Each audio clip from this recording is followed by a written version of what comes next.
Hey there, and welcome. Today, we are going to do something awesome. We are going to crack the code on Italian regular verbs. Seriously, by the end of this, you're not just going to be memorizing words, you'll actually understand the entire system behind them. All right, just a quick heads up before we jump in. This is an experimental AI video. Now, all the grammar content has been double and triple checked, so that's solid, but you might catch a few little pronunciation quirks here and there. Okay, with that said, let's get started. So here's our game plan. First, we'll crack that basic verb code. Then we'll meet the three main verb families. After that, we're going to uncover a kind of secret pattern hiding in one of them, and I'll leave you with the ultimate master cheat sheet to pull it all together. Let's do this. Okay, let's dive right in. You know, the really beautiful thing about Italian regular verbs is how logical they are. Once you grasp this one simple concept, you've basically found the master key to unlock almost all of them. And this is it. This is the big secret. Every regular verb is made of just two parts. You've got the root, or radice, which holds the core meaning and it never, ever changes.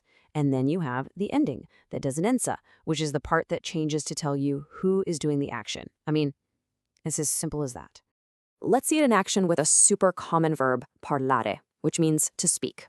First, you just chop off that R ending. That gives you your root, parl. Easy. Then you pick who's talking. Let's say it's I or io. The ending for io is always o. You just stick them together and boom, parlo. I speak. It's literally a formula.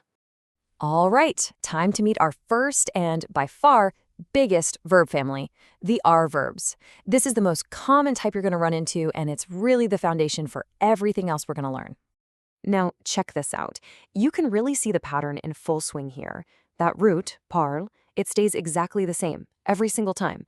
The only thing that moves is that little ending, o, a, iamo, ate, ano. Once you know these 6 endings, you can literally conjugate hundreds of RA verbs. It's that powerful.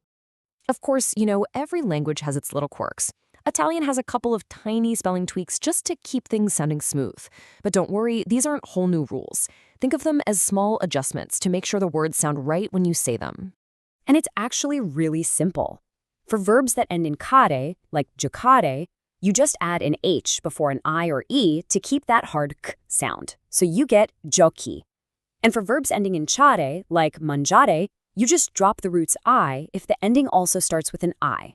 It just avoids that clumsy double I sound. See? Simple fixes. Great, you've totally got the biggest family down. So now let's meet its siblings, the ir and ire verbs. And here's the best part. Their patterns are so similar to what you already know.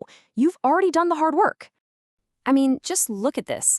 This table shows you exactly how similar they are. Check it out. The endings for io, tu, and noi are 100% identical across all 3 families. The only real changes are for lui, lei, which switches from A to E, and then for voi and loro. And for voi, there's a cool trick. The vowel in the ending matches the verb type, parlate, clodete, aprite. How cool is that? All right, you ready? It's time for the final challenge, what I like to call the boss level of IR verbs. There's this special little subgroup with a fun twist, but I promise, once you see the pattern, it's super easy to master. So you might be thinking, okay, if the irai pattern is so clear, what's up with really common verbs like finire, to finish, or capire, to understand? They don't quite seem to follow that simple rule we just looked at, do they? Well, here's the secret. They sneak in an isk sound right before the ending. So finire becomes finisco, finisci, finisce. But, and this is the most important part, look at noi and voi. Finiamo, finite. The isk completely disappears for the we and you all forms. Then it pops right back in for loro, finiscono. It's this cool little pattern within the main pattern.